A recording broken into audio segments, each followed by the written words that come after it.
Welcome to the Minding My Creative Business podcast, the number one podcast for creatives to learn strategy, structure, and self-development.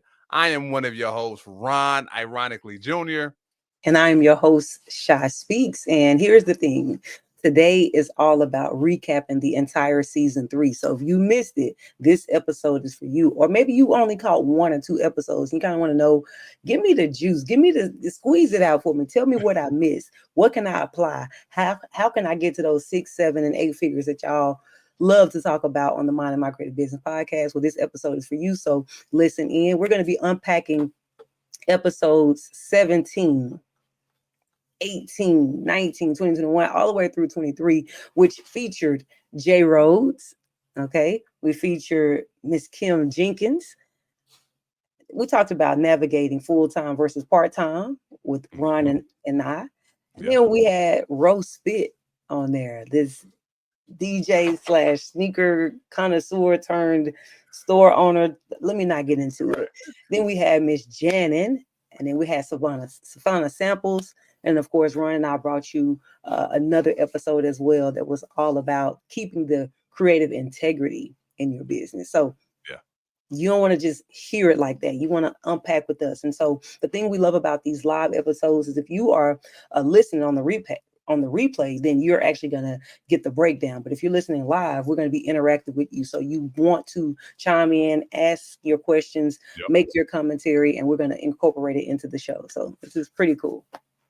Definitely. No, you know me, I'm excited. I love doing these recaps. I'm loving. This is season 3, right? We've made it to season 3. The average podcast doesn't make it this far, and we've made it here. So the fact that we're recapping up until what is it, episode 22 is phenomenal. 23, actually. 23, right? So so I'm excited. So let's start from the top, right? So when we talk about Rhodes, he was the first producer, and it's odd because me and you are both from the music industry, right? I produce. I used to rap. I don't rap no more. You still rap. And this was the first actual musical guest or music producer that we've had on the show in 3 seasons. So why is that, Shy? Why it take us so long to get a music producer on here? That's a great question.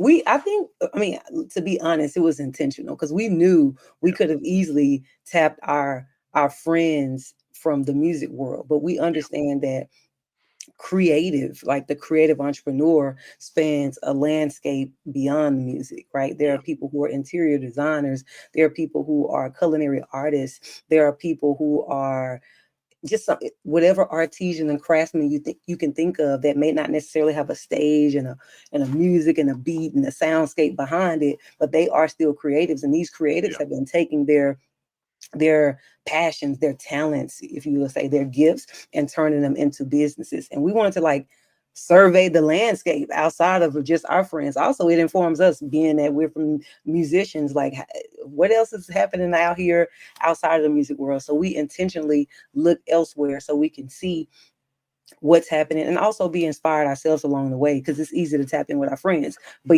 so it's well, if you're watching this and you're a creative entrepreneur, you've been hearing about all these clothing designers and sneaker store owners.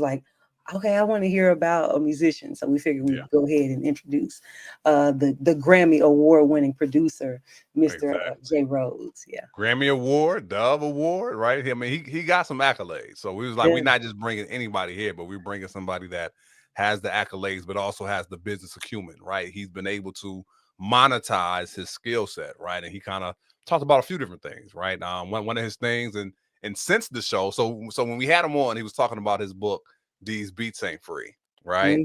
So he just released another. Oh, it's not out yet. He was in the process of releasing another book called These Dreams Ain't Free, right? So he's talking about just that process of him pursuing his dreams and walking in what you're seeing the manifestation of today, right? So I'm excited to get my hands on that book, to give him support. So please, when the book come out, please go get the book. These Dreams Ain't Free by Rhodes. I'm sure it's going to be a phenomenal book because the interview was a phenomenal interview. And also I think we like towed the line here with bringing Jay Rhodes on from the musician world, the music, Mm-hmm. because like you said, he's an author of a book and he's talking about dreams. So he's a beat maker, a producer, right? But it wasn't just production that he did. He also ventured into film, Yeah, right? So now I'm like in this whole director world if I'm Jay Rhodes, right? So that's, you're dreaming beyond the music. Now I'm into the TV, the visual behind it. And so we brought in somebody who is truly a creative. I mean, he yeah, has merch, shirts that go with these beats ain't free that he was able to monetize and sell to like the music community. But now these dreams ain't free yeah, goes to the full creative landscape, which yeah, is where we are. So I think we yeah, were, yeah. yeah. Okay, No, let's get and into some of the gems, so because people already tuned in, and I want them to see what he was dropping. But what were you about to say? I'm sorry about but that. no, I love the fact to where we talked about that matriculation, where Yeah, it started out with just him making beats, right? But it grew to more. Like, and that's the thing. I love how right, he had pointed out somebody else saw something else in him that he necessarily didn't see. He's like, yo, if you can do beats, you can do film. He was like, it's like the same process. So he was like, so when somebody told him that, a light switch came off and was like, huh, you're right. And he started, getting into film and editing and things like that. And now he fell in love with it. So he had his film King of Dallas. But no, before that, he had his show. Was the show called These Beats Ain't Free, no, or was the show yeah. something else? These Beats Ain't Free. It was a TV show. I think it was called These Beats Ain't Free, but I know it was Right. a show for producers, like the whole life Exactly. of a producer. So that Yeah. was really So cool, a TV series. to go from that and then to go from his full feature film, right? And then talking about doing other projects in film and just like learning that industry, tapping in and kind of learning, okay, yo, this sync licensing games too. So it's like I can create my films and now create music for the films and all this other stuff. So it's a dope episode. Y'all gotta go check it out because Jay Rose was definitely dropping gems in that episode. Right. So if you are a musician and you're like, okay, what was something that I can take away that can probably push me on towards those 6 and 7 figures? He talked about understanding sync licensing, right? We Mhm. talked about how that is an entire funding strategy in and of itself, even if you're not getting them in your own films. Now, Jay Rose happened to be making his own TV shows and his own films, so he can put some of his own music there as well. But Right. he may not put the whole soundtrack together with all his music. He may be tapping in for somebody like you. So tap into sync, because sync is a way for musicians to make money. We talked about his tech tools, right, and some of his business practices. So we were like, okay, what kind of, like, if you making this kind of money, like he just literally just got a Grammy for best hip hop album with Killer Mike, right, Yep. which is just came out recently, right? What are you using? What are your tools? And so he told us about some tools. Since you know about that stuff, since you're a former producer, what was he saying that he was using that the people who are here need to upgrade their Right. equipment to? Yeah. And he really didn't even give us from the production end. We were more so asking him tools as far as from the business end, right, to help him just stay on track with the multiple projects and things that he's doing, like project management tools. So we talked about, I mean, something as simple as iCal, right, for his digital camera. Not digital calendar. He talked about using numbers. So, if you're a Mac person, numbers, that's the word equivalent to Excel, but just keeping everything's in the spreadsheets and whatnot to keep track of everything. And then his financial system. So, it was more so focused on those tools and resources opposed to the production tip. We didn't really talk about production. It was more so on the business tip. That's what's up. All right. All right. So then we talked about also networking and like how he built his relationship, because ultimately, yeah, syncing is a form of money, but you kind of got to Right. get those placements. But then there's Right. this other thing of like actually creating the relationships. And he was like, to him, there's nothing that really can really replace that right now, Yeah. besides like literally getting out there and creating those relationships that help you get those placements, right? So it was very interesting to hear his perspective on why real relationships actually matters. You can shoot a whole bunch of texts, you can shoot a whole bunch of emails, but you first got to have the text and the emails to shoot out too. So I think that some good old networking is in order for the creative entrepreneur who is watching it. Sometimes we be so busy tucked away creating and making our thing that we haven't actually gotten out. And I will say, as a person who's recently gotten out a lot lately, like getting out has like been lucrative for me, like Yeah. getting Yeah. out and actually networking amongst the creative industries, and not just within your own industry. Go to like Yes. other stuff. All right. Yep. Go to like, if you're a musician, go to fine art stuff, like Yep. literal visual arts, museum type of world. There may be some convergence there. They may be talking about things that you don't know. What I found is visual artists know a lot about grants, right? They know a lot about where to find the stipends and the scholarships and Yeah. the fellowships and all that kind That's of stuff. good. So That's I good. would say do that. But I agree with him on the networking piece. We want to keep it moving because we done stayed on J Rose a little bit. Right. Right. Like Yeah. So we did get him to talk about how you get into film, like, yeah. and so if you really want to unpack that, if you're creative and you're thinking like, I think this will be great into a documentary or a docu-series or some kind of TV, like go check him out and talk about how he organizes that team and make sure everybody get paid and how he gets funding. You really want to check it out because it's fire. Yeah, no, it was a dope episode. And like I said, we filmed that one in Dallas, right? So along with Jay Rose while I was in Dallas, we had the pleasure of interviewing the one and only, you prepare to be sick of me, Kim Jenkins. Kim Right. Jenkins And in it. and yeah, she talked about just how to prepare for that whole going viral piece, right? It's like partially it's like she's like, you really can't prepare for it, right? But there is a way to prepare. But it was a great conversation because it definitely gave me perspective on being able to monetize my personality or your personality. So if you're somebody who has a big personality like Kim Jenkins, that's the episode you want to go and watch because she definitely dropped some gems and how to monetize that, right? She was dropping gems talking about, okay, if you go viral, some of the things you can do in advance is making sure like you have already protected your brand to the best of your ability, right? Everything that you already own, maybe you've already trademarked it, maybe you already got your copyrights and all that stuff. That will be helpful so that if you do go viral, you already own the legalities to it. Now, on the flip side, you can't prepare for it because sometimes the thing that goes viral is not something that you've trademarked Right, or copyrighted. So right, let's just say her brand was Kim folks, right? And that's what she called her people, her Kim right. folks. But she think everybody, she feel right, like right at home, like she your cousin or something, or your auntie or something like that. So I like Kim folks, but prepare to be sick of me may not have been trademark because it was something she just said in the moment. But what do you do? How do you respond immediately? Having those lawyers and those legal teams in place so that you can hear and get things going. When she said, "Oh, this is catching fire. People are liking this. How can I get that done?" So she talked a lot about that, but she also talked about don't be so afraid of like, man, I didn't get it, the legality of it, and people running with it, and so forth and Yeah, so on, because that's really a scarcity mentality that makes you feel like you're not going to be able to do it again. Like yeah, at the end of the day, if I was funny today, I'll be funny another day. I'll yeah, go viral again. You know what I yeah, mean? Like yeah, the time and attention and energy is going to take trying to chase down that and trying to make everybody who say that pay me some kind of way. Like yeah, you could have been and came up with something else. yeah, That was yeah. valuable in and of itself. No, definitely. I mean, because we're creatives at the end of the day, right? So being a creative, we should always be creating. So yes, oh well, we may have missed the opportunity for this moment, but because we're creatives, we're going to always create and we'll create another thing. If that thing can go, I can create something else that goes, right? So no, I agree with you with that scarcity mindset.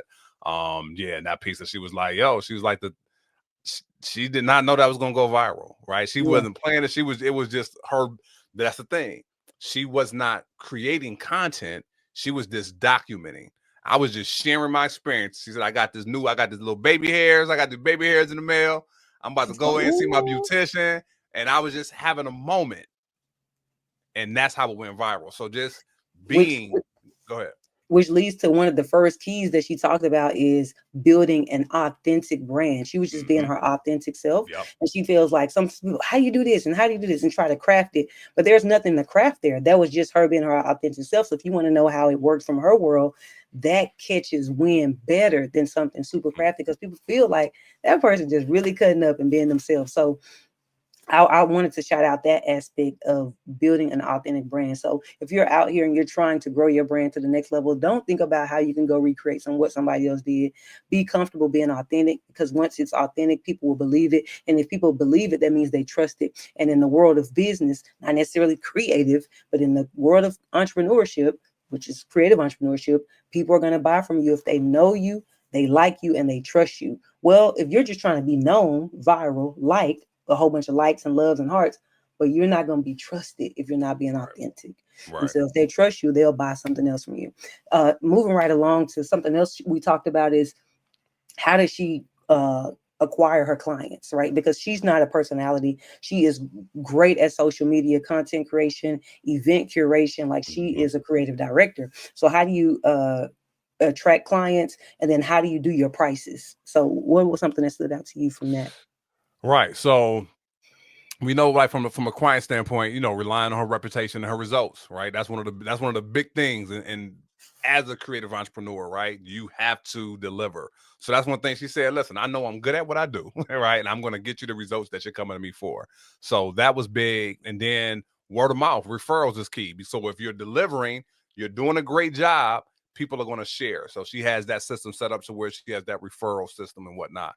So that was real big. And then that value-based model, she definitely let us know that she ain't cheap. You know what I'm saying? Don't She if you is she's not like, cheap. if you looking for cheap, don't come to me. But if you're looking for value, right, I'm the one to come to for value, because I'm going to give you a phenomenal experience.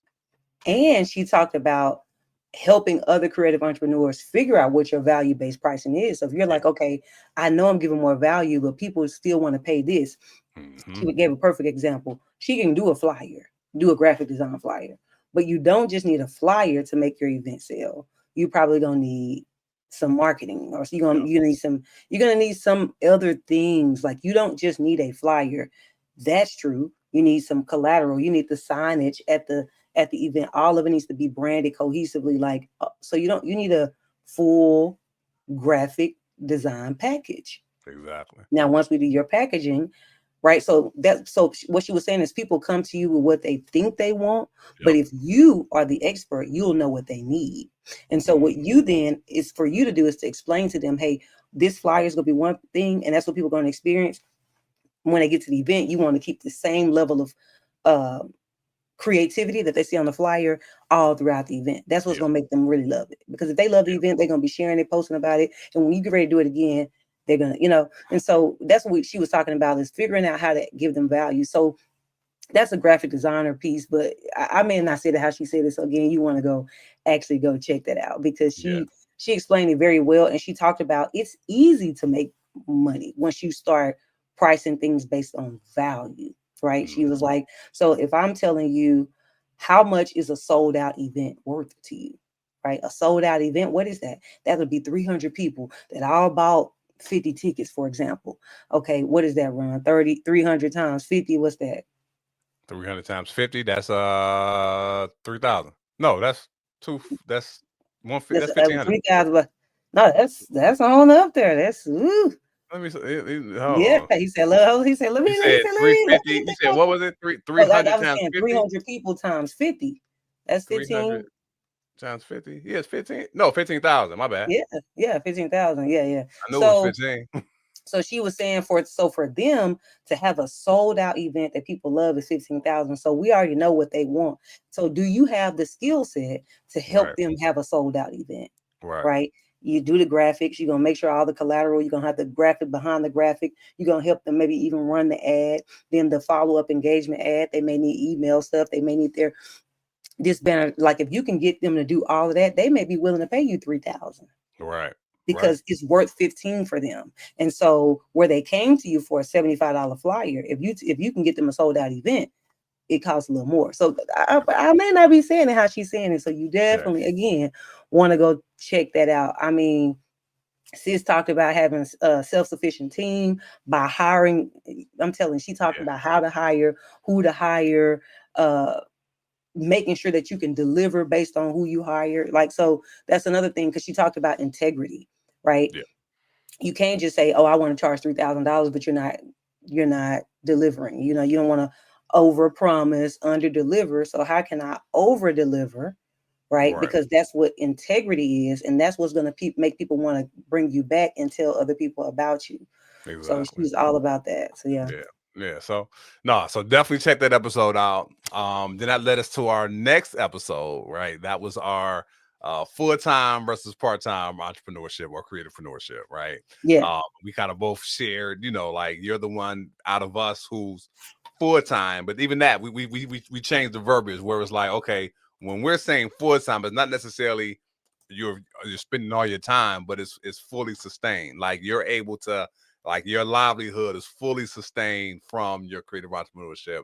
My livelihood is partly sustained from my creativepreneurship. You know what I'm saying? So that was a great episode because we definitely kind of, I hope, change people's perspective or broaden their perspectives when it came to the idea of part-time or full-time. Because one of the goals as entrepreneurs is we want to be able to go part-time, right? We want to be able to actually work less. Yes. Right. Yeah. So no, we linked into Yeah, that a little. that was a nice little twist on it, Yeah. Shout out to the lyricists that are hosting the podcast because we think in metaphors. But no, it's truthfully, when you go read any book that's about entrepreneurship, they talk about the 4-hour work week. They talk about some people are trying to work just 4 hours for the week. Some people are just doing a 4-hour work day. They only work 4 hours a day. And some of them don't even work on Fridays, right? So that means they're working 16 hours a week and not 20. And so if you're working 4 hours a day, 5 days a week, that means you're working 20 hours, but they own companies. But to them, that's the goal. The goal is not to be full-time entrepreneur. So what we're talking about, what Ron is saying is being able to sustain your salary full time. Like the meat of my income comes from my own company, not me working at somebody else's company as a contractor or an employee or something like that. My own company, I work for me. That's really what full time is, not necessarily the amount of time you put in, which means that just because I am full time, meaning that I have 8 a.m. to 5, 6, 7, 8, 9 till whenever, but Ron, who is technically drawing what some people would say is part time, he works 5 p.m. to 9 p.m. 5 p.m. to 9 p.m. is 4 hours. That's that same 4 hours that most CEOs work, and they're able to make 6, 7, and 8 figures worth of income. So it's really not, I only have 4 hours. 4 hours is enough. So you can't look at people who are doing it part-time and be like, they ain't making no money. Right. Oh yeah. Yeah. So you gotta think about that. So that's something interesting to stretch yourself if you only have part-time hours. I was looking at a post that Alex Hermosi posted, and he said, we do a lot of time wasting. And basically you have 5 a.m. to 9 a.m. where you can be working on your dream, 9 to 5 where you be working at your job. And then you can be again 5 to 9 where you're working on your dream. So that's 4 hours in the morning and 4 hours in the evening. So technically that's 8. You know what I'm saying? So it's really until you can get to the point where you're making so much money from the business endeavor that you've been growing that you can replace that 9 to 5, right? And now you have more autonomy of your schedule. Right. And that's one thing we talked about too, is setting up those boundaries so that can happen. Right. So it's going to take somebody that's going to set up boundaries that before time and that after time to make sure that, okay, I'm focused on working and getting tasks done. I'm not being distracted. I'm not cutting the TV on. I may cut my phone off, just doing those extra step things to where you're protecting and guard railing that time to ensure that you're getting the results that you want. It's all about inputs and outputs, right? Your inputs determine your outputs. So we definitely linked into that a little bit on the episode as well. So yeah. And then we talked about systems and processes, right? Ensuring that there's some systems there are systems in place that is driving the business output. And I know right now we're talking about a lot of words, just like systems and business and time management and setting boundaries, and all of this has to do with being self-aware, and all of it has to do with having good productivity, and you're not thinking about time in the context of time. But we also got deep off into the pros and cons of what it means to be full-time and what I have to do and versus what he's doing as somebody who's part-time. So if you want to know how we're managing that and what that looks like, I would encourage you to go check out that episode. Check It's that pretty, episode out. it's pretty transparent, and it's Yeah, also helpful. So yeah. definitely. Yeah. Yeah. So on that episode, that was like the first episode that we did that brought us back to the D. And when we were filming, we didn't let y'all know where we was at. We just was kind of filming and whatever. But yeah, the first 2 episodes we was in Dallas. The last few we were in Detroit. So we were in Detroit. So I had the pleasure of bringing on and introducing everybody to my good friend Rose Spit, who I've known for. I mean, it's been over 2 decades. Like I'm thinking, like, dang, I've known Ro for a minute, right? But like I said, when I met him, he was DJ Friction. Well, no, when I met him, he was actually Ro, right? And then he transitioned to DJ Friction. Then he became Ro Spit, and then he became the owner, operator of Burn Rubber. And now he's doing films, he's doing movies and whatnot. So just having that conversation and that matriculation of where he started from when I first met him to where he is now. And it's like, yo, he's like, yeah, the journey been wild. Like I loved hearing how at the onset of him when he wanted to do his sneaker boutique, right? It started off as a vision and an idea. He wrote a business plan, not even knowing how to write a business plan. He just knew like people write business plans. Yeah. And then from there, he tried to go to a bank. The bank was like, this ain't enough. We need some collateral because you're trying to get a loan. You need collateral. He didn't have no assets at the time. But what he did have, he had a community. He had family. He was able to bootstrap and go to his mom and other family members, and they were able to bring the money together. His partner got money from his grandfather. They was able to galvanize and bring the money together to start their business. So hearing that story was just phenomenal, and just that having that vision, but then that fortitude to kind of see it through. Yeah. And then, one of the things that people are thinking like, man, see, I don't have people like that's in my life that's going to help me bootstrap or that's going to give me the money. But one thing he did have, he had a business plan. Yeah.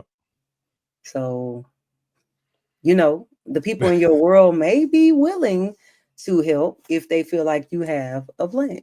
Yeah. Like, other than that, they just kind of feel like they're giving you money for what? So that's just something to consider. And it was very inspiring to see that because he had somewhat of a plan. He said he don't think the plan was like even all of that, you know what I'm saying? Right. Because he took it into a bank and he was like, they were like, okay, thanks for your business plan, but whatever, you know what I'm saying? So, yeah. But the fact that he had one, I think that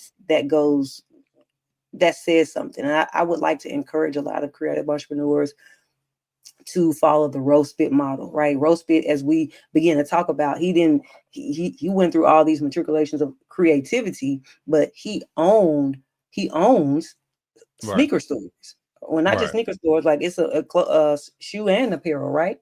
Right. In both of these stores. So he owns these stores and he's like a full-on creative as far as being an artist and an actor, right? But he owns these stores. And so if you want to own something, you want to have something solid, you got to have some structure there. So I want to encourage you to have a business plan. Think strategic. What is my business? If you don't know exactly what it is, like I'm just this creative person. Okay, but if I had to turn one of these things into a store, especially, that's going to be brick and mortar. You're going to need your business plan. So if you don't have one, get you one. And if you're like, I need help with that, then I encourage you to hit up Ron, ironically Jr., aka my co-host, because he is great at helping people have vision clarity. Let's keep it going on, Ro. Let's give him a few things that Ro dropped and we'll keep it moving. Yeah, he mentioned, using the rich dad, poor dad as an influence in his career choices. You know what I'm saying? So that was one of the books that he read. So, me, I'm a big advocate on reading, right? I was just talking to somebody the other day and I was like, this is what it was. I was going through my journal, I found an old journal from 2002. Long story short, something in me was like, if you don't know something, read a book, right? The information is in a book, right? So that was his thing. Is like, I didn't know how to do this, so I read this book, and that kind of helped to kind of springboard certain things and have certain mentality. Like I said, that whole ownership piece, right? It's like, okay, I want to own something, and that's what the difference between us and them are, is being able to own. So that was one of the things that kind of definitely stood out when he was talking about his experience reading that book and how that kind of flipped that light switch. Yeah. He also talked about being from the D Detroit, I had to be clarified, not from the big D, Dallas, you know what I'm saying? But being from Detroit, and how is it Big Sean is from there? Yeah. Right. And so he was saying, or some of his, I can't remember if it was Big Sean, but some of his other rap buddies that he knew that were like kind of kicking past the underground world into the mainstream world were like, bro, but you got a store though. And he Yeah. like, Yeah. y'all career popping, y'all artist careers Right. popping. He like, they like, yeah, but you got a solid something. And he Yeah. was like, that's what made me realize I should stick with this, because this is solid. Mhm. Because at the end of the day, they want to make that money to eventually go back and own something. If you listen Yeah. to most especially in the music world, these artists, even people who are even in other non-musical creative endeavors, when they do get to the pinnacle of the financial success that they're looking for, they don't want to just stay within that craft. They're going to Yeah. go own something. Most Mhm. musicians own some kind of restaurant back home, or some kind of retail store back home, or some kind of record shop, or something Yeah. that is a business that runs like true business with a true target market, and it's not contingent upon all the things that music is contingent upon.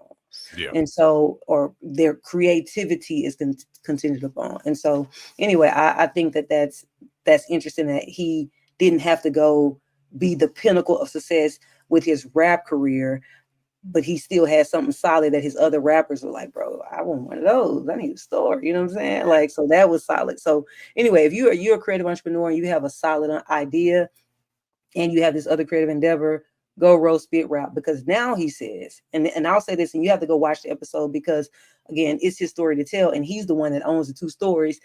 The two stores not running now, but he says that it used to be a time where the store wasn't sustaining most of his income. Right. He was sustaining most of his income from his other creative endeavors, and he was taking care of the store. Well, Right. now the store takes care of 80 to 90% of his income. He draws salary from that, and he doesn't even have to work there as often, Yeah. because he's not even in the store, because he has employees that work there. Right. Which means Uh, now the store, that thing that he was working on while mhm. everybody else's career was popping, you know what I'm saying? Like if they career not popping no more, because a lot of these names you don't even know no more. Because once you lose that little 15 seconds of fame, it's over with. They got Yeah. to go try to find something. He already has something that's sustaining his income, not just his income, other employees' income, Yeah. and he now has the freedom to wake up every day and write, or go and pursue this acting and all the other things that he wants to do with sing and all other stuff. So anyway, Yeah. I just wanted to say that. So Yeah. No. No. That's good. That's good. Nah. Yeah. No. We're moving on. But no. I that was one of my favorite episodes. You know what I'm saying? yeah, It was he was definitely dropping gems and just hearing that journey. So but yeah, we'll yeah. go on to the next episode with my Oh, sister Janon. oh, Go ahead. wait, Go ahead. wait, Go ahead. wait, wait. Okay. I'm sorry. Go Before ahead. we Go go, ahead. you Go know ahead. how like you said this was one of your favorite episodes, right? Yeah. With roast bit. Well, Kim was one of my favorite episodes, and Ro as well. Well, I mean, I always say that about all of them. I'll be like, oh, I'm excited about this episode, You do. But the reason why is because Kim kicked you a little information about your legalities, like your hmm contracts hmm and stuff like that. Right. Roe talked about intellectual property, right? Yeah. Because he has two stores, but they have two different names, even though they're Yeah. all a part of one umbrella. They have Yeah. two different names for a very important reason. When we say IP, we mean intellectual property. And so how he came to own the store was an acquisition. But the Yeah. second store he owned, it wasn't an acquisition. He started it outright. And so he had to, okay, now you have to figure out how much IP you own versus, and so intellectual property is something that you have to consider as a creative entrepreneur. If you're going into partnership with people, if it's something that you're creating on your own, like this is your IP. Learn what Mhm. IP is if you do not know what IP is. Yeah. So that's why I like the episode as well. So you got to go watch it. So okay, you're not just an entrepreneur. You're a creative entrepreneur, which means that your world of business works differently, especially when it comes to funding. Okay, maybe you're bootstrapping, injecting your own money into your passion, or you're searching for investors who all too often overlook your unique vision. And yeah, you've heard a little bit about business credit, but you don't know exactly where to get started. Well, listen, we've got your back. We've partnered with Credit Savant to help creative entrepreneurs just like you get access to up to $150,000 in business credit. That's right, $150,000 to scale your creative based business into the enterprise that you know that it can be. And trust me, they're not just going to throw information at you and send you on your way. They're going to walk hand in hand with you to help you get funded. Are you ready to take the next step? Well, head over to creditsavant.io. That's creditsavant.io and tell them MMCB sent you. Yeah, back to moving right along. Okay. So next we had the episode 21 with Janon McDougal. She is the owner of the Printheads. It's a phenomenal apparel shop that's here in Metro Detroit, right? She just doesn't do t-shirts, she does embroidery and things like that. Yeah, and she just kind of talked about how she was in corporate America, right? And she went from being in corporate. Now, mind you, she's a creative, and that's a lot of you all are creatives in corporate. So she was a creative in corporate who kind of suppressed that creative side of her while she's in there. I think she was in a financial world or whatever the case may be. But it was something that she just wanted to do. Was like, no, I want to start a business. And she, at that time, she didn't even know what it was. Right. But she talked to her husband. That's important of having a support team, support system. Like, I talked to my husband. He was like, well, do it. Let's get it.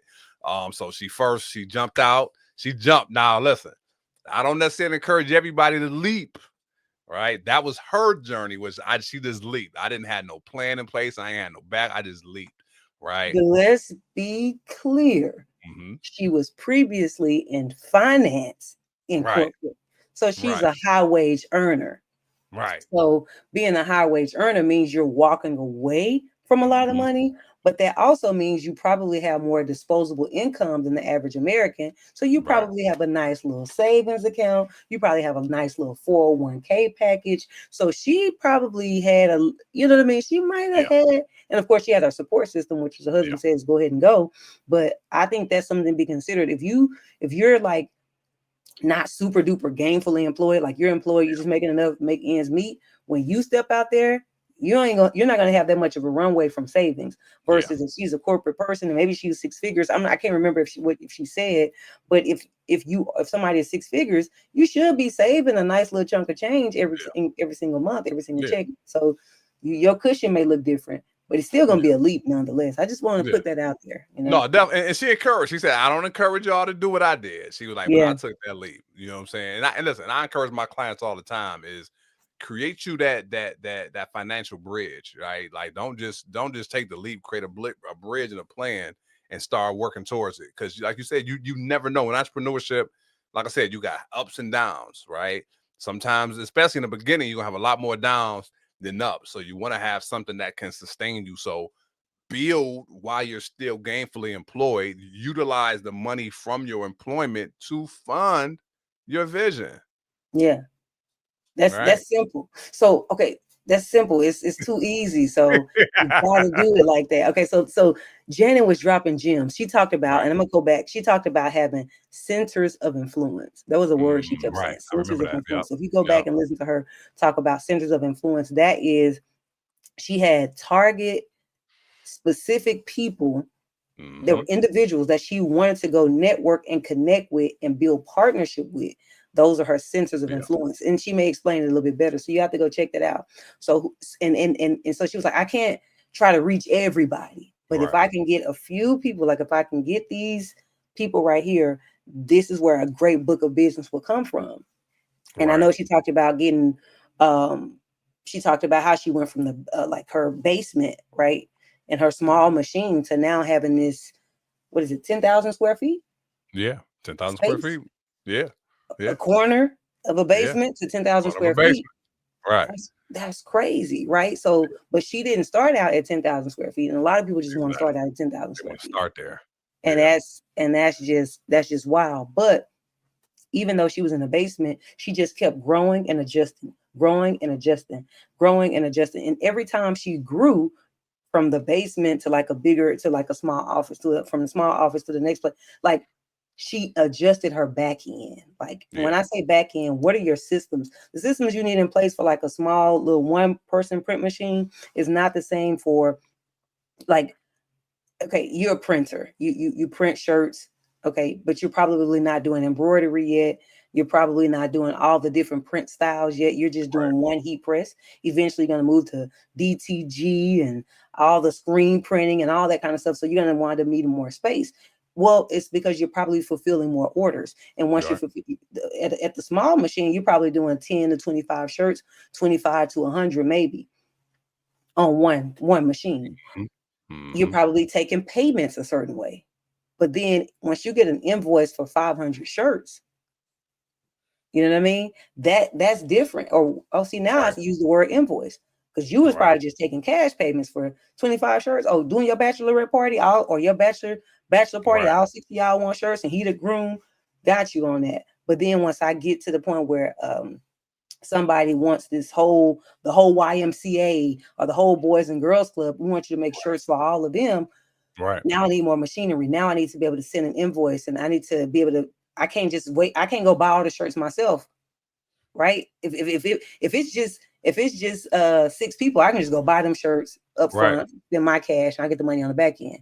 But if I'm going to get 500 shirts, I don't know if I want to go spend $2,000 on shirts. I need to be able to invoice you for the first, installment. Yeah. Right, or deposit. So now your system changing. So you have to think about that as a creative entrepreneur. As you begin to grow your system, the way you operate your business in the back office has to grow with you, and it has to change. And she just kept being willing to make those adjustments, and she talked about what those adjustments look like. So if you're somebody who's interested in going from this small thing to this 10,000 square feet, and you want to know what those adjustments are, check out this episode. Check it out. Definitely. Definitely. Sorry about that. She, one of the things too in that is she talked about that delegation and that and vision piece, right? Where it's like, once again, in order to scale it, she can't do it by herself, right? So she had to be able to delegate to other people to assist her in the process. So that's going to be big, right? It's like, yes, as a creative, a lot of times we like, this is mine, this is my baby, this is me, and we hold on to it.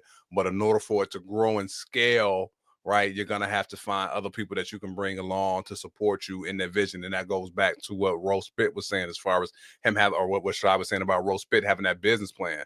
The scripture talks about writing the vision and making it plain, so those who take it, write it on tablets, so those who take it can run with it, right? You're not writing it down necessarily for yourself, though it's good to write it down for yourself to remind you, right? But you're taking it down so that you can bring other people on to help bring it, make it bigger. Right? They say you want to go fast, go alone, but you want to go further, do it together. Right. Yeah. So, and then there was one last piece that she talked about in this episode, which is making this one of my favorite ones too. See, this is where I can't pick a favorite. Is because she talked about something nobody else has mentioned in all, I would say, 3 seasons, right? We're 3 seasons. Shout out to 3 seasons, right? She talked about creating a nonprofit entity that's also tied to her creative base. So she produced a 6-figure creative based business that then became a 7-figure creative based business that's actually experiencing sometimes 6-figure months. Right. Okay. And after you're making all that money, at some point you have to start thinking, what could I be doing for, how can I give back? And her way of giving back is to take this same skill that she used to generate all this revenue for herself, her company, her employees, and her legacy, and her lineage and all that kind of stuff. And to start saying, I want to teach young people how to work in this print world, not just heat press, not just DTG, embroidery. How do we do that? How do we stitch? How do we do all these different styles, different shirts, clothing, material, hats, band? Like, this is a skill set that I can give them. Yeah. And she didn't want to necessarily have to charge them in the same way she would if it was a for-profit business.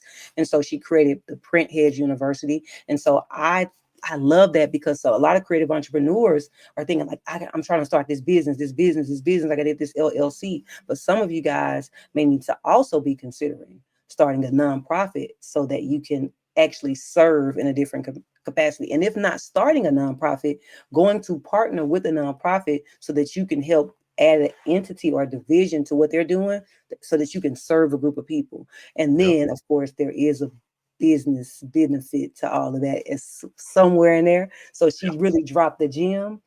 But I just wanted to shout out to the integral side of like wanting to help and give back. But there is still a benefit to having that once you get to those levels of income. So I'm not your tax advisor. We are here to we are here to Hey, put it expose out there. listen to strategy, structure, and Self-development. self-development, right? Yeah. And so this is a strategy as well that she dropped in this episode by eventually creating this nonprofit organization that's Yeah. still based around creativity. So it's not Exactly. just a creative-based business, it's a creative-based nonprofit organization. And I love that. And so you got your strategy with her. She talked about her pricing models, how she come. I mean, she talked about so much, and Yeah. it's so amazing to see the company that she owns, and she's still innovating and creating other things because the company runs itself now. So Yeah. if you're interested in that, I'm telling you, you definitely want to go check out that episode. And even if you say I'm not interested in print, go back and watch the entire season 3, not just because it's gonna run up the numbers for Ron and I, but because listen, it's gems in there. So if you're working out, put that podcast in. If you're in the car, put that podcast on and listen to the next episode, because I'm sure you're going to be able to listen to and squeeze something out of what each person said. And you ain't got to squeeze hard because they was just readily dropping the gems. Yeah, definitely. So, and that takes us to our next episode, right? So this is for the people who are in the coaching space, like me and Shy, you know what I'm saying? Though we have our creative, you know, in the music and things like that, we also coach, right? We also mentor and whatnot. So we had the pleasure of talking to Savannah Samples, who is a relationship coach, right? And that episode was good. What I loved about Savannah is she's polished and she's seasoned, right? She know how to communicate and articulate that thing. Like I was like, okay, I'm taking notes, right? Now, mind you, she was talking about the business stuff too, but just how she positioned who she is and what she does and who she serves, how she positioned that the entire interview, that was a masterclass. Masterclass. It was the simplicity of it all. Yep. And the reason why that was so cool is because a lot of creatives, like we talked about, have all these various different things that they want to do and that they are doing. So it's hard for them to simplify it. But she had her so dialed in. And it wasn't that she was only doing one thing. There were multiple layers to what she was doing. Yeah. But she had a cohesive brand in her and being able to explain what you do. Like, I just do a lot of stuff. Yeah. Nah. Yeah. You need to learn how to talk about what you do. If you really want to be minding your creative business, sit down and apply your mind on how to explain what it is I do in the way Savannah Samples do. Who is Savannah Samples? She is the lady who was on episode number, was 22. it 22? Yep. She was episode number 22 of the Minding My Creative Business podcast. You want to go watch that, even if you're not a coach. But let's get into some of the gems she dropped. Yeah. So like I said, she talked about being the importance of preparation, right? It's like she was very meticulous in how she approached the scheduling that ensures that she delivers top-notch coaching without burnout, right? Because she does a lot, right? She mentioned that, you know, she's a mom, right? She's a student, she's a coach, she's an author. So she mentioned all these different aspects to her, but she says she don't believe in, what was it, balancing? She's like, no, I don't believe in, you know, balancing my schedule. You know what I'm saying? She said, I do believe in managing it. I do believe in prioritizing things, right? But it's like, you can't, things are going to be out of balance. There's certain seasons that require for more time. She's like, you know, she having an adult child now, she was like, I'm still parenting my son, but it's different. I'm not so hands-on as I was when he was younger. You know what I'm saying? So it's like now I have to safeguard my time. So just as creatives, that's what I tell people, you know, whenever I talk to any of my clients, I say, you don't have a time management, you have an issue. Like, you don't got a time management issue, you have a time priority issue, right? You have to start prioritizing your time accordingly. So that's the difference. So she kind of was like, that's what she was hinting on. It's like, no, I prioritize my time accordingly. She was like, I only take a certain amount of clients a year. There's like certain times of the year my books are open for being able to book me to come and speak. And sometimes my books are closed where you can't book me because I'm prioritizing my time towards my schooling, or I'm prioritizing my time towards my clients and things like that. So that was a huge takeaway for me. Yeah, and it actually draws me back to one of our previous episodes when we were talking about really time management, and she really was so eloquently saying that we have to have energy management. Really, we said it's time priority, but it's like, how do I manage my energy? And so, and if you really want to manage your energy, especially as a creative, you have to have that space to create. Yeah. And then you have to have that space to mind your creative business. And so with that being said, you actually have to manage your energy, because you have to have a certain energy that you bring to this admin side. You have to have a certain energy that you bring to a podcast interview. You have to have a certain energy that you bring when you're going to go speak, when you're going to do a workshop, when you're going to present, showcase, exhibit, whatever it is that you're doing. It takes energy. And so you have to manage that well. So I love what she was talking about that. And I also like the fact that she has a team, like she has an assistant, right, that does certain things. And I'm sure that with Printheads, there's plenty of employees there, but that they work for Printheads. But Savannah spoke as if she had her own like assistant, right? So there's something to be said for a personal assistant, especially for somebody who is in the coaching space, right? You need to have somebody who can help your company, but help you along the way. And that's going to help you with that time management. Some people are trying to do everything by themselves. You just can't do it all by yourself. You might need to go get you an assistant. No, she definitely gave praises to that virtual assistant, to that VA that she had. And we talked about like the skill set that VA comes with, right? Because you just don't want any VA, right? You want the right VA.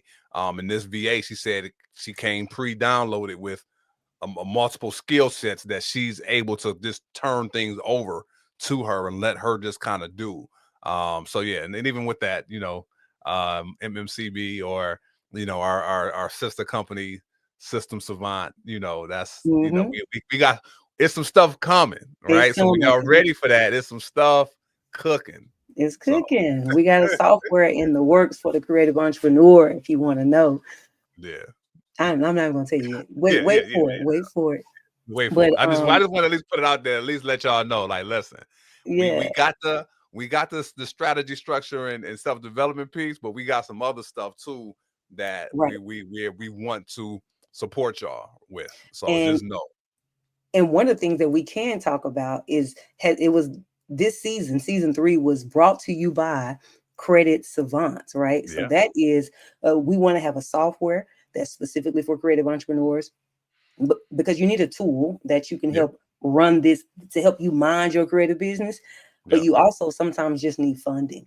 And so creditsavant.io is all you have to do.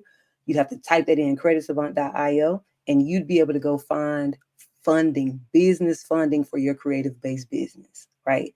A lot of times people are like, I want to get into that business credit. I heard about that. And how do I do it? Well, we own part of this company, and this company is going to walk you hand in hand to go get funding for your creative based business. That was what this episode kept saying. Season 3 is brought to you by Credit Savant, right? So Credit Savant is so that we can help creative entrepreneurs go get the business funding and the capital that they really need to boost their business.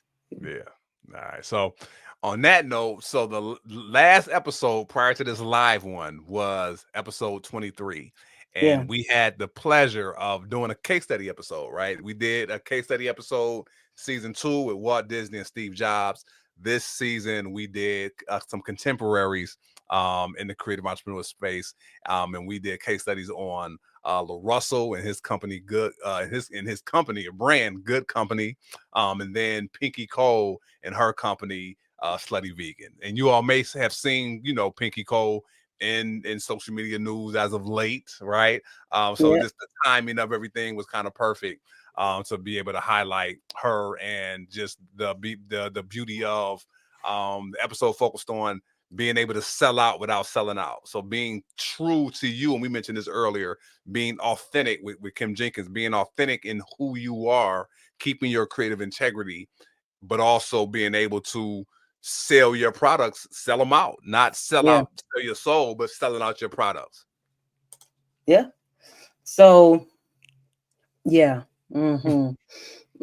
shout out to lyricists that are co-hosts at the same time. How to sell out without selling out.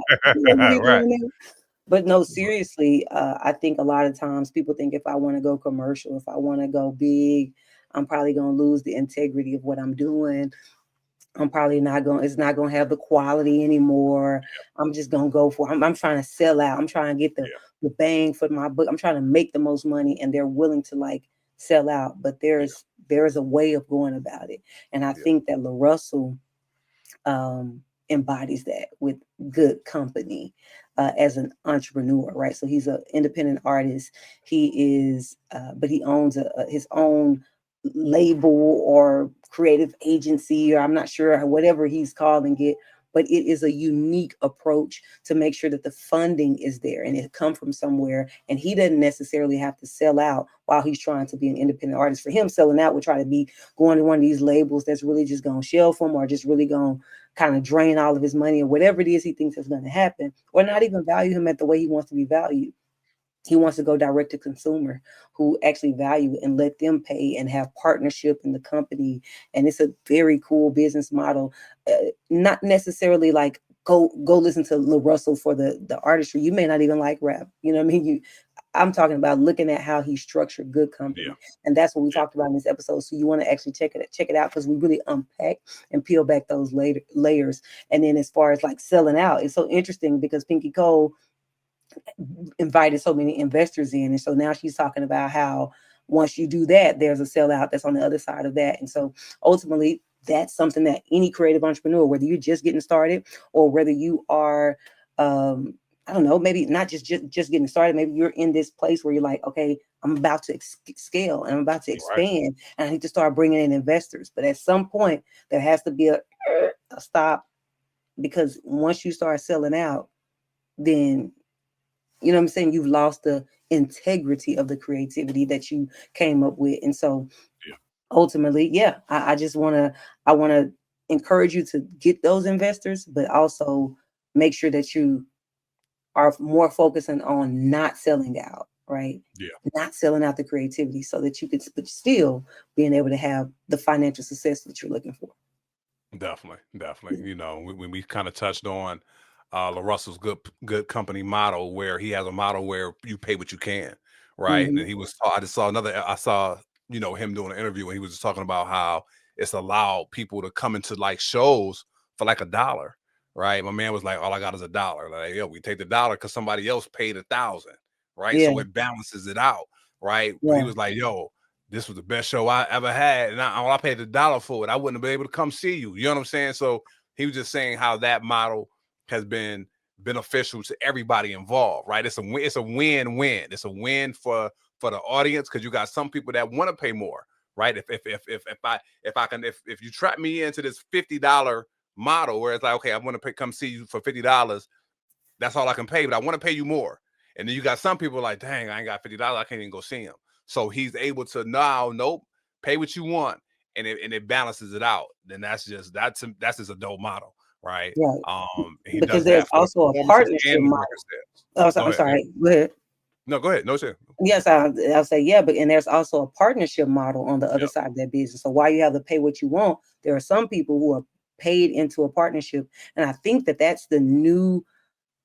If I had to put my prophetic, whatever, seer, futuristic guesstimation, best guess, whatever you want to put on it, like if you had to put all of that on it, I think where we're going in the future is partnership models, not necessarily investors coming in and having this ownership, but partners coming in and investing in it, and they have a small stake in it. They own part of it. They don't have as much of a voice to try to control. They like it as already what it is. I don't need a voice. I just want to have a little piece of ownership, and by a little piece of ownership, maybe 5%, ownership, 4%, 2%. They just want to own what you're already doing. Where sometimes an investor says, I'm giving you 50% of the money you need. I need a voice, right? And so now they may start taking it a different way. And so I really think that that's where we're going. And a lot of creative entrepreneurs, if you watch me right now, start wrapping your mind around everybody that's around you and who you're trying to work with. How can we create a partnership model with this? How can they own some equity in what I'm building? And yeah, it's some right there. It's some sauce on it. I'm telling you. No, That's what we're doing in the future. I hear you. And even just going back to Pinky in this episode, how we kind of highlighted just like her marketing strategy, right? She was very clear in her branding and her marketing and who it was for. And I was just saying, like, I never saw a restaurant do like go on a tour, right? It's like Slutty Vegan when they was on tour. That's They was crazy. popping up shots everywhere across the US. Yeah. Yeah. Right. And that was ingenious, because it was like, then you, instead of you just having this local brand, right, now you have a national brand and an international brand, because you took advantage of social media. You took advantage of being able to just kind of have this brand to where it's like we was talking about on the episode, it's like, it's she was marketing it not even necessarily to vegans. She was marketing it to non-vegans, right? Initially, when she first came out, her whole model was, here, let me have non-vegans taste this vegan burger and tell me how good it is. Yeah, look, evangelistic model, right? No, I'm just kidding. But no, she Right. was just like exposing people to a different option, and I think that was pretty cool. And then, of course, for the vegans, if they want to have a cheat day and just kind of eat sloppy and have some comfort food, then you can have you some slutty vegan. And she drove the Right. name home all the way. So anyway, All the way. I'm very interested to see what that brand is going to be, because it's come to a certain point right now, at Yep. the time of this episode that we're recording this, and so it's very interesting to see. But I do, we did a case study on it. Again, I think you should go. There's still so much to be studied. So, like, even if a company, to me, even if a company doesn't last forever, there's still things to be studied within the company for the time frame that they last. So, for example, Blockbuster.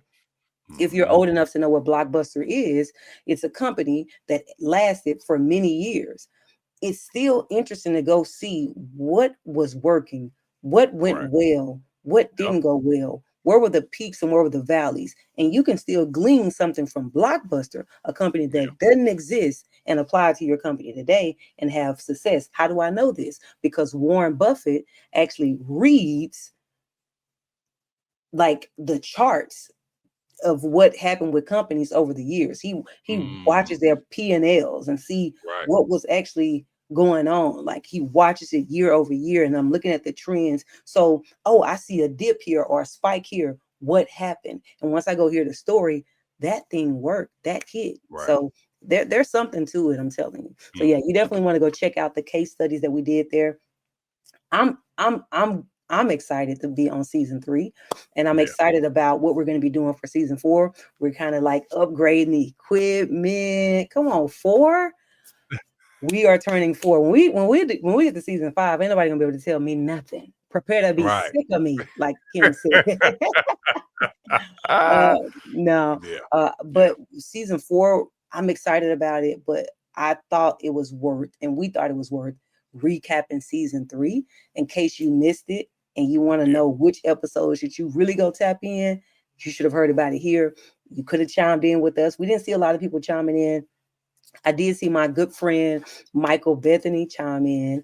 He is an amazing artist, producer, a mentor, man, creative director himself. He is even a podcaster as well. Yeah, we need to have him on. Yeah, we need to have Hey, him on here. let's get it. Let's Yeah, get it. yeah. Let's get So it. So anyway, so we didn't see a lot of people, you guys chiming in as far as on the live. So if you're listening to this replay, you're actually getting a good straight episode without us doing a whole bunch of shout outs. But right. we want to shout you out. So when we get to the end of season 4, please join us live, and we'll be careful to make sure that we tell you that we're going live, especially if you join our newsletter. Our newsletter is not just a regular newsletter. We keep trying to tell y'all this. It is Yeah. the Creatives Corner, which allows you to have access to of course, we have your email list, and we'll keep you updated about what's happening with episodes and when we're dropping and all that kind of stuff. And we have some insights and motivations for you. We're not going to spam you. Trust me, it's a community, because you can't get into the community unless you join the Creatives Corner through our website. What's our website, Ron? Our website is mmcbpodcast.com. That is mmcbpodcast.com. mmcbpodcast.com. Go join the Creatives Corner, and you're not just going to get the newsletter. It's like it's a newsletter with insights, but then there's also a private group so that you can be in a group with other creative entrepreneurs. Sure, you can go be in a regular entrepreneurship group, but I guarantee you they're going to be in there talking about car sales and all kind of other stuff that may not be applicable to you. You want to be locked in with creative entrepreneurs, and so that's why we created the community. Exactly. It's the Creatives I say it right. I said the Creative's Corner. Yeah, Creative's Corner. Okay. Yeah, you So said it yeah, right. there's a little corner, but before you get onto the corner, we'll give you information on how to get into the corner, but you got to first join up at mmcbpodcast.com. Anything else for 'em? Yeah, so joining there and just listen. If you have not subscribed to our YouTube, subscribe, right? If you are not following us on social media, follow us. If you have not shared it with a creative entrepreneur like yourself, share. We want to grow and expand this platform to be able to reach more creatives who desire to be entrepreneurs or more creatives that are in entrepreneurship that just need support. So do all the things, like the shares, subscribe, do those things, okay? And on that note, we about to get out of here. And So, before we Shy, I get need you out to of take us here, on out. I need you to take us out like you always take us out. man, we got to hit you with the mantra, even in the live joint. And before I say that, we could not have gotten to season 3 without you. So thank you. Thank you so much for listening in, for tuning in. We see you guys downloading the podcast and listening to it. We see you watching on YouTube. Again, we want you to subscribe though now. But we just thank you for listening, and be a spreader, like Ron said. Share it with at least one other creative entrepreneur that's trying to be on their business tip. But thank you for everything that you've done for us so far. And we're going to keep this thing going. Now, before we get out of every episode, we always make sure we end with this mantra. Okay. So I want you guys to repeat after me. Okay, All here right, we go. let's get it. All it takes All it takes, is intention. intention. Ooh. Ron looking at me like, does she know this? Does she know this? That's why you looking like, go ahead. Go ahead. Say the mantra. And it's the way you're looking at me. I can see it in your eyes. You don't believe that I know this. Is that what you're thinking? Listen, I know you know it. The thing is, do you remember it? Is the Do I question. remember it? Yeah, that's the thing. All it takes is intention, creativity, and oh, it's one more. I actually don't. It's not creativity. It's laser Oh, focus. It's intention. It's intention and laser focus. But it there ain't. he is. But it's one Mhm. more. Yep, to mind my creative business. Yep. Okay, go ahead. Oh, wait a minute. You saying something? No, I'm waiting on you to say it. Okay. All right, cool. Let's get it. Here we go. Here we go with this mantra I'm over here like, ooh, I don't know. I think Ron don't think I know it, which is making me feel like I don't know it. But I know it because I made it up. So here we go. You ready? I'm ready.